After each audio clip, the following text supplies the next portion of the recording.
बड़े बड़े सिद्ध हुए हैं। तो इस सभी सिद्ध संतों ने और संतों ने जितने भी हुए हैं सबने नाम के दम पर ही ये जो प्राप्त किया अपना जो प्राप्त किया है वो नाम भगवान की देन है उनको। नाम भगवान की देन। इसलिए बोलते हैं राम से बड़ा राम का नाम।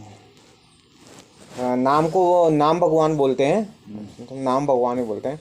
तो नाम भगवान उनसे नाम ही से बड़े होते हैं, नाम ही होते हैं जिनका नाम। तो राम से बड़ा राम का नाम श्री राम। एक बार क्या होता है, राम जी की सभा में सभी लोग बैठे रहते हैं, उनके सभासद सभी लोग बैठे हुए रहते हैं। तो नारद जी को लगता है कि नाम भगवान की महिमा सबको पता चले, तो उन्होंने एक अपना खेल रचा और नारद जी काशी नरेश के पास गए। काशी नरेश आ रहा था अयोध्या राम जी के दरबार में ही, तो काशी नरेश के पास आया और उनसे बोला, ऐसा कथाओं में मैंने सुना है, कुछ कथाओं में ये बताया गया है, तो उसी के बेस पे मैं आपको बता रहा हूँ। तो नारद जी बोलते हैं काशी नरेश को, तो राम जी की सभा में जा रहा है, सबको प्रणाम करना, लेकिन जो वशिष्ठ जी हैं उनको प्रणाम मत करना। तो पूछे ना बोल बस तू इतना कर देना जितना मैं बोल रहा हूँ। अब नारद ऋषि बोल रहे हैं तो ठीक है महाराज, जैसा आप बोलोगे वैसा कर देंगे। वो जाते हैं, जैसे नारद जी बोलते हैं वैसे करते हैं, सबको सम्मान करते हैं, लेकिन वशिष्ठ जी को ना कुछ प्रणाम करते हैं ना कुछ नहीं करते हैं, मतलब उनका एक तरह से अपमान इग्नोर कर देते हैं। तो उनको बुरा लगता है। राम जी को बताते हैं कि तुम्हारे दरबार में मेरा अपमान हुआ, तुम्हारे गुरु का ऐसा। तो बताते हैं, राम जी को भी लगा कि हाँ यार क्यों सबको किया, मेरे गुरु को ही अनादर क्यों। राम जी भी सही थे, राम जी तो हमेशा मर्यादा पुरुषोत्तम रहे हैं और कभी गलत हो ही नहीं सकते। तो गुरु ने ऐसा आदेश दिया कि मुझे इसका सर चाहिए शाम तक, सर कलम चाहिए। ऐसा कथाओं के माध्यम से सुना है मैंने, हालांकि रामचरितमानस में नहीं है ये, लेकिन कुछ कथाओं में जैसे निकल के आती है ना बाहर, उनमें सुना है।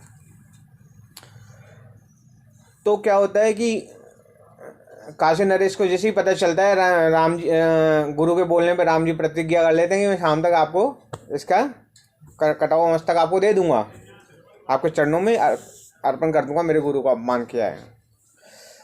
ठीक है, अब वो भक्ता काशी नरेश, फिर नारद जी मिलते हैं।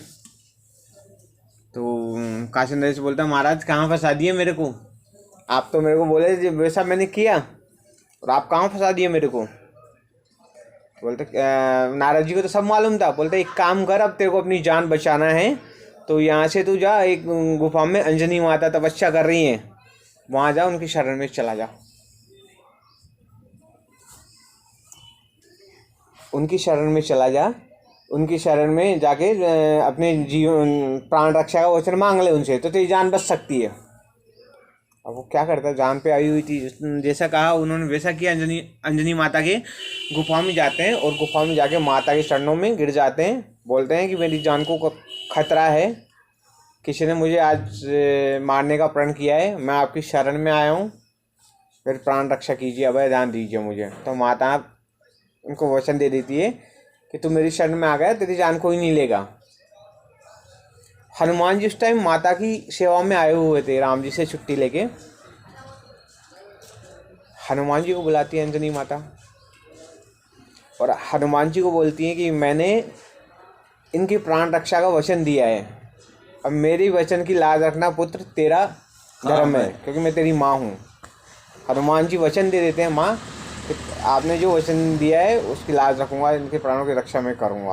और हनुमान जी को नहीं मालूम था तब तक कि राम जी ने इनकी वध की प्रतिज्ञा की है। जब पूछते भाई किससे खतरा है, आपको खतरा किससे है, तब वो बताते हैं कि अयोध्या के राजा भगवान श्री राम ने मुझे मारने का प्रण किया है।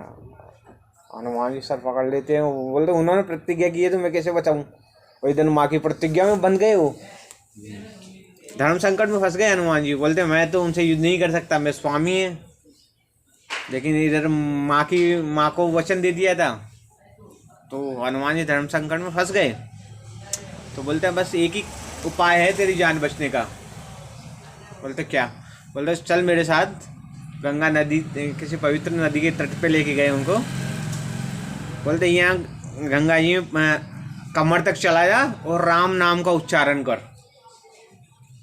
श्री राम नाम का उच्चारण कर, बाकी आँख खोल के तू मत देख क्या हो रहा, तू सिर्फ राम नाम में मन लगा और राम नाम का उच्चारण कर। वो वैसे ही करता है, वहाँ से शुरू हो जाता है। जैसे हनुमान जी बोलते हैं, हनुमान जी बाहर आके बैठ जाते हैं। राम जी को पता चलता है कि नदी के पास गया हुआ है, तो राम जी पहुँचते हैं वहाँ, तो बोलते कि हनुमान जी तो गदा नीचे रख दिए, स्वामी के सामने कैसे उठाएंगे।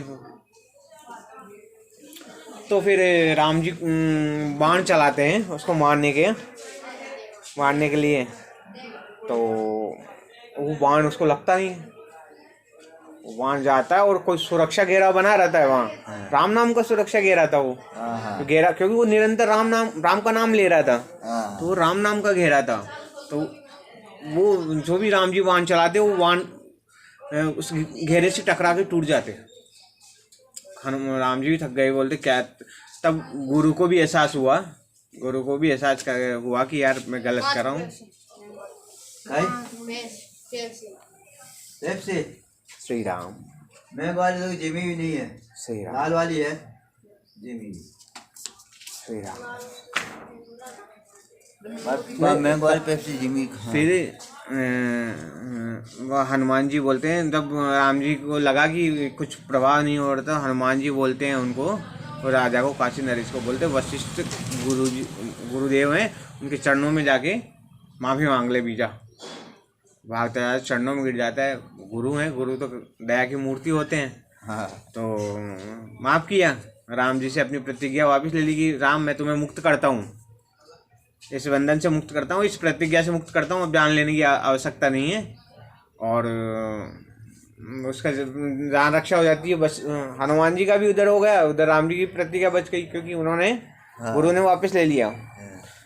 तब राम जी ने पूछा कि ऐसा क्यों हो रहा था। वशिष्ठ गुरु बोले कि वो राम नाम का जाप कर रहा था निरंतर, राम नाम का जाप कर रहा था, उसके आसपास ऐसा घेरा बन गया था कि कोई शक्ति उसको पार कर ही नहीं सकती थी।